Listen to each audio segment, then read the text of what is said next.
that? Well, evidently, this is right above a tectonic plate boundary.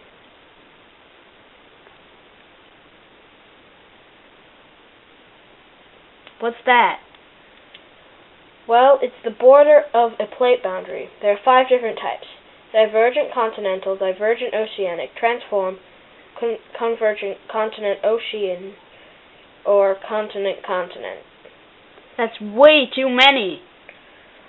Well, you need all the different types just to name all of the different things that happen there. Tell me more. Okay!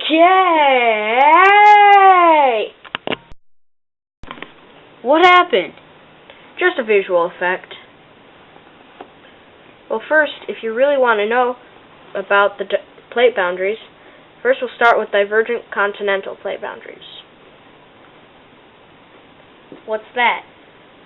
Well, it's when 2 continental plates will become divergent. How does it move? Like this.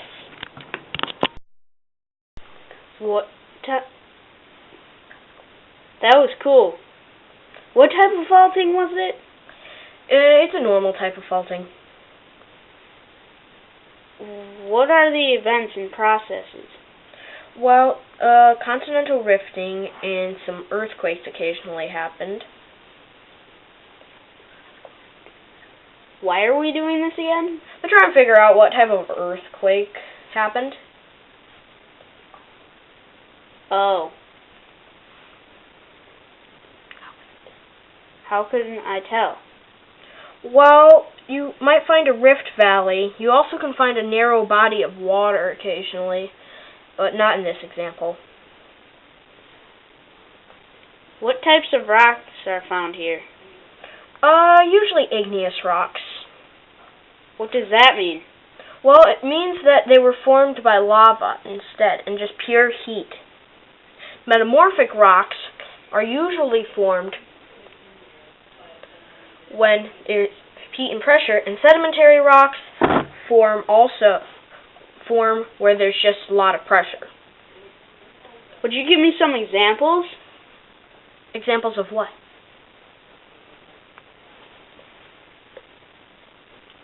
Examples of these.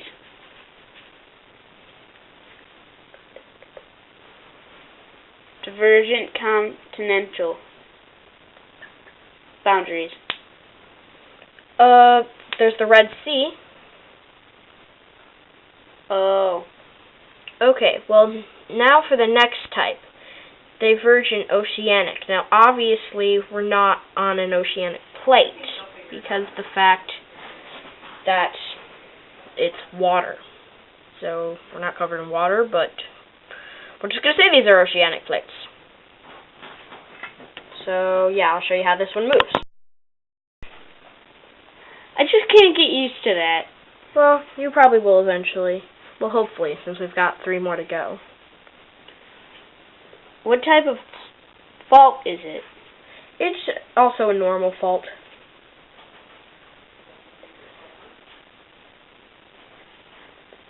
What happens here? Well, there's seafloor spreading, which basically means lava comes up in the middle and it makes the ocean bigger. How can I tell if this happens? Usually you'll find these around oceanic rift valleys, and parallel ridges in the ocean. What types of rocks can be found here? More igneous rocks. Would you give me real-life examples of divergent oceanic faults? Boundaries? Well, there's the Mid-Atlantic Ridge. Now I'm gonna show you transform boundaries. So here is how it moves. I'm still not used to that. Well, we only have 2 more to go. So, what type of faulting was that? That was a strike slip fault, when 2 plates rub against each other. What happens here? Usually just earthquakes, not much else. How can I tell if this has happened? Well, you'll usually find linear ridges. You'll also find little dried up streams of water that seem to be just not placed correctly. Like you'll have it going in one spot and then it will stop, and if you look a few feet in front of you, it will continue again.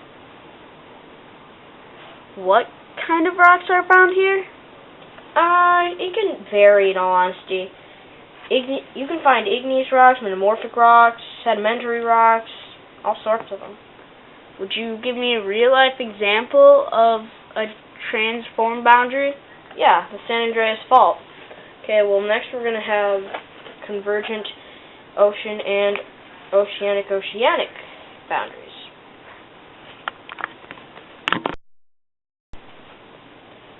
Well, here's how it moves.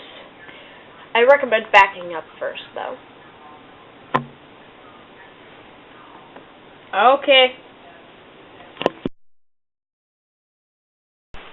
Dude, were you trying to crush me? Of course not. That was just how it moves. What type of faulting was this again? That was a thrust faulting. What happens again? Usually volcanic eruptions and subduction, like that. You see, subduction is when a plate goes on top of another plate and starts to push it down into the mantle. So, how can I tell if this has happened? Well, normally you'll see a subduction zone form, and there'll also be a trench. What types of rocks are found here? Igneous and metamorphic, because usually lava will start showing up occasionally, and the heat and pressure of subduction will usually just form metamorphic rocks, and sometimes just the heat, there's not enough pressure, so it's just igneous rocks are formed.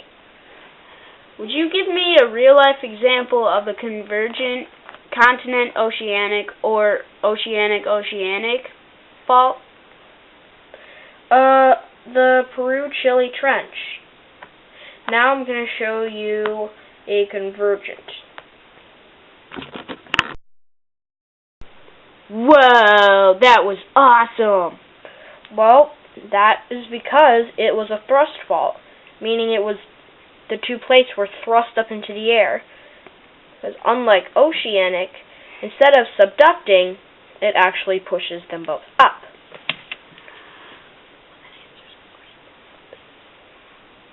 What happens here?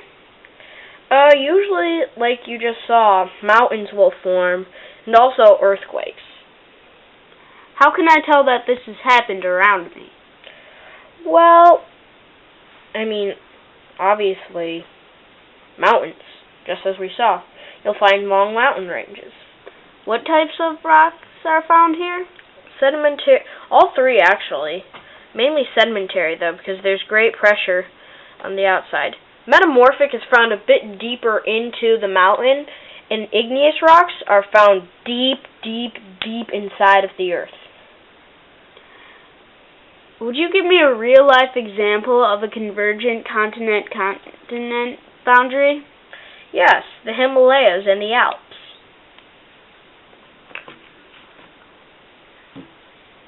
Well, is that all of them?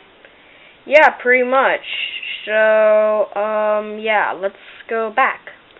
Wait, first, what kind of earthquake was that? Well, an earthquake.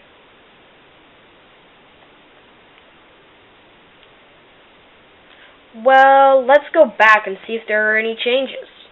Okay. How do we keep doing that? We're ninjas. We're awesome like that. So what type of boundary is that again? Well, let's see. What changes do we see? I see a small mountain on that part of the landscape. Well, that makes sense. Then it's probably a convergent continental to continental plate boundary. Well, but now we know. Jump more when we fight here. That's true, because then an earthquake won't affect us. Yep. Well, we might as well go get the staff. Okay.